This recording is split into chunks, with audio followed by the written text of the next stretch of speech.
Il est minuit passé. La lune brille faiblement dans le ciel. Un vent lourd souffle sur les ruelles désertes d'un bidonville isolé. À l'intérieur de la petite maison, tout semble calme, trop calme. Mais ce silence est trompeur.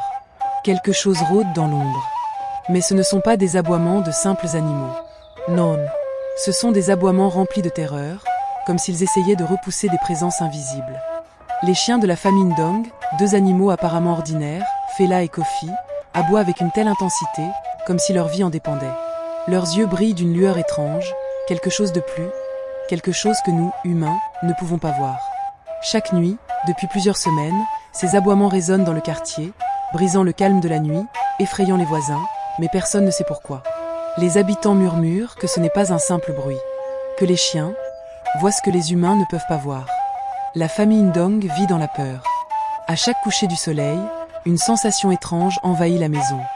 Samba, le père, entend les aboiements furieux des chiens et ressent une pression dans l'air, comme un avertissement. Mais qu'est-ce que ces chiens perçoivent dans l'ombre? Les enfants, Amina et Momo, sont tombés malades. D'abord l'un, puis l'autre.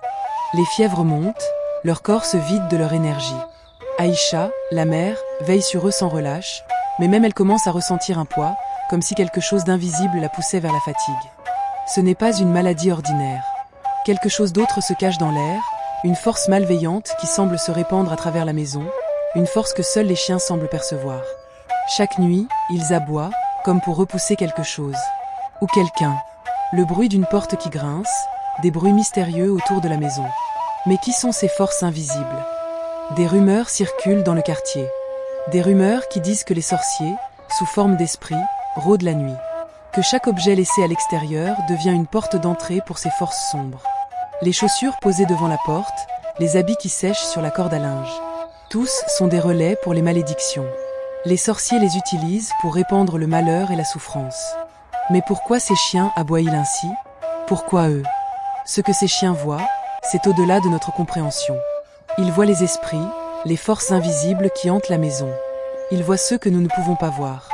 C'est pour cela qu'ils aboient. C'est pour cela qu'ils se battent contre l'invisible, mais ils ne peuvent pas nous protéger tout seuls. La famille Ndong est en danger. Un danger que personne ne peut expliquer.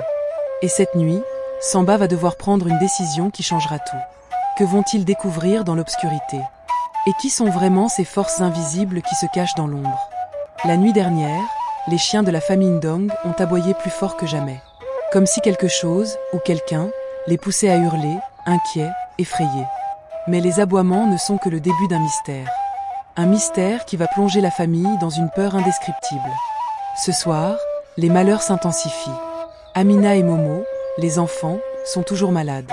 Leur fièvre ne descend pas. Leur peau est froide et leur respiration de plus en plus lourde. La mère, Aïcha, semble épuisée, mais elle continue de veiller sur eux. Le père, Samba, ne sait plus quoi faire. Chaque jour, la maladie se fait plus forte et ses enfants plus fragiles. Ce n'est pas une maladie normale. Non, il y a quelque chose de plus sinistre à l'œuvre ici. Chaque fièvre, chaque souffrance est une réponse aux forces invisibles qui hantent leur foyer. Et alors que les enfants luttent contre l'invisible, les chiens, eux, savent. Ils voient ce que les humains ne peuvent pas voir. Ils perçoivent l'ombre qui se faufile dans leur cour, qui se glisse silencieusement à travers les fenêtres. Les chaussures, les vêtements. Chaque nuit, ces objets sont comme des portails. Des portails que les sorciers, sous forme d'esprits, utilisent pour envahir le monde des vivants. Ils s'infiltrent dans la maison, répandant le malheur là où ils passent. Mais les chiens, eux, le savent. Et ils aboient, pour prévenir, pour repousser. Mais qu'ils aboient ou non, les esprits continuent leur travail. La malédiction ne cesse de croître. Amina et Momo tombent plus malades, et Aïcha se fatigue davantage chaque jour. Les nuits deviennent plus lourdes, et la peur, plus grande. Les voisins murmurent désormais à voix basse, les visages pâles, terrifiés. Personne ne peut expliquer ce qui se passe. Les rumeurs de sorcellerie se répandent comme une traînée de poudre, mais Samba refuse d'y croire. Et pourtant, le malheur semble se resserrer autour de lui, et tout ce qu'il aime est en train de se briser sous ses yeux. La peur a envahi la maison. Ce n'est plus une question de santé, c'est une question de survie. Mais comment lutter contre des forces invisibles qui se cachent dans l'obscurité? Comment affronter un ennemi que l'on ne peut même pas voir? Cette nuit-là, Samba va découvrir que la réponse à ces questions est bien plus terrifiante que tout ce qu'il aurait pu imaginer. Car dans l'obscurité de cette nuit, des esprits rôdent, et leur malédiction est sur le point de frapper à la porte de la famille Ndong. Restez avec nous, car cette histoire ne fait que commencer. Le malheur frappe toujours plus fort, mais la vérité pourrait être plus proche que jamais. Les nuits sont devenues des cauchemars. Les aboiements des chiens, Fela et Kofi, résonnent dans l'obscurité, comme des avertissements d'une menace invisible.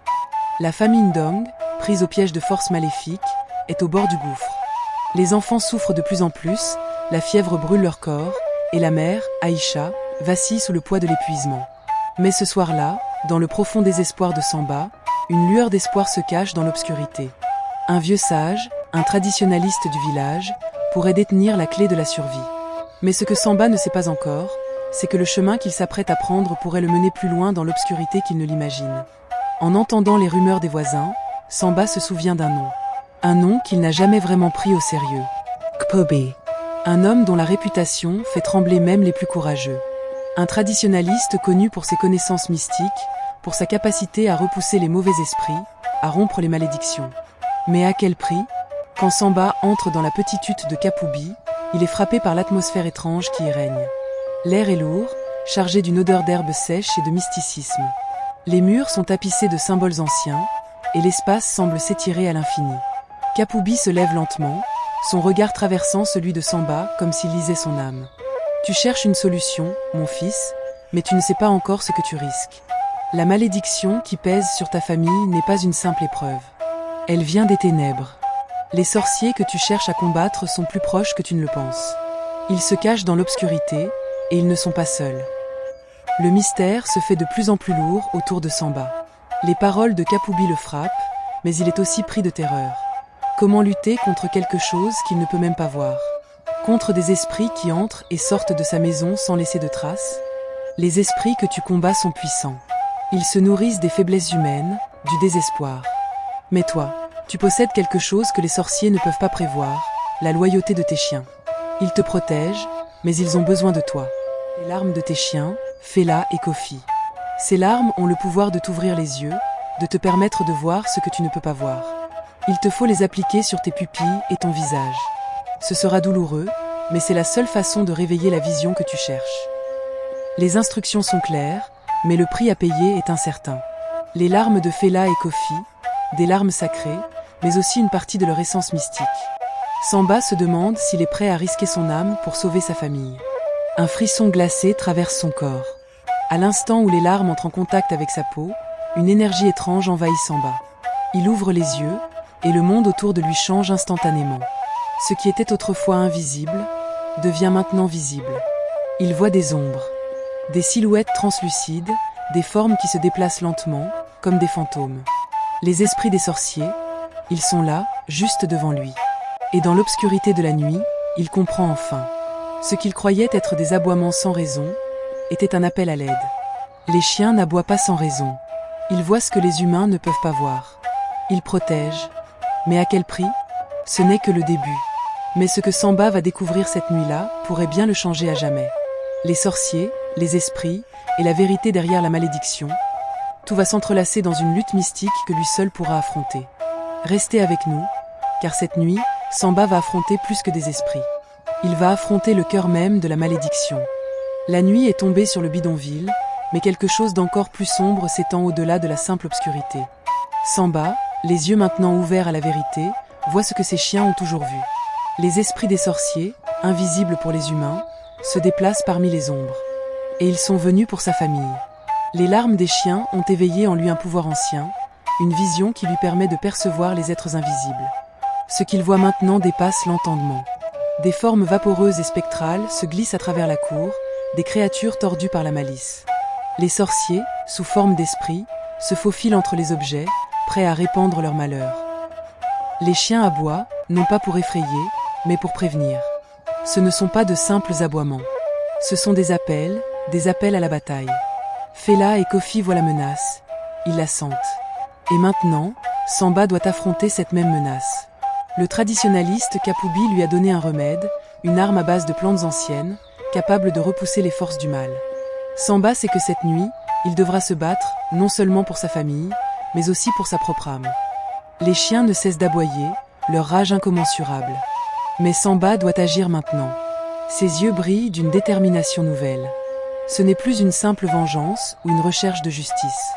C'est une guerre contre l'invisible, une guerre où seul le courage et la sagesse ancestrale de Kapoubi peuvent le guider. Esprit, sorcier des ténèbres, je vous défie. Je vous défie au nom de la lumière, au nom des ancêtres et au nom de ma famille. L'air autour de Samba se charge d'une énergie mystérieuse. Les sorciers, pris au piège par la magie, commencent à se dissiper, leur forme spectrale se dissolvant sous la puissance des herbes. Les chiens, voyant que la bataille s'intensifie, redoublent d'efforts, hurlant à plein poumon. La nuit devient un champ de bataille mystique. Un esprit se matérialise devant lui, plus grand, plus puissant, un être maléfique né des ténèbres mêmes. Il avance vers Samba, la bouche ouverte dans un cri silencieux, prêt à détruire tout sur son passage. Mais Samba, armé de sa foi et de la sagesse des ancêtres, se prépare à son dernier geste. Les esprits se dissipent, emportés par la force des plantes sacrées et du courage de Samba. La bataille semble être gagnée. La cour est maintenant silencieuse, l'air plus léger. Les chiens, Fela et Kofi, cessent d'aboyer, leurs regards apaisés. Mais la victoire n'est pas sans prix. La paix retrouvée dans la cour ne peut effacer les pertes. Aïcha, la mère, n'est plus. Le sacrifice qu'elle a fait dans cette lutte invisible restera à jamais gravé dans le cœur de Samba. La guerre contre les esprits a été gagnée, mais le chemin reste long. Samba sait désormais que les forces invisibles sont partout autour de lui, mais que la lumière, aussi ténue soit-elle, peut toujours percer l'obscurité. Il a appris la leçon des ancêtres. Les malédictions, bien qu'effacées, laissent des cicatrices. Les objets laissés à l'extérieur, les habitudes négligentes, tout cela a une signification profonde. Il doit protéger sa maison, ses enfants et ses animaux. La vigilance devient son bouclier, la foi sa force. Fela et Kofi ne sont plus simplement des chiens. Ils sont les gardiens, les protecteurs de la maison. Leur fidélité est inébranlable. Leur rôle dans cette famille ne se résume pas à la simple compagnie. Ils sont les alliés d'une guerre invisible que seul Samba comprend maintenant. Samba se rend dans le village voisin, son regard toujours marqué par la fatigue, mais aussi par la détermination. Il marche vers la maison de Kapoubi, le traditionnaliste, pour le remercier.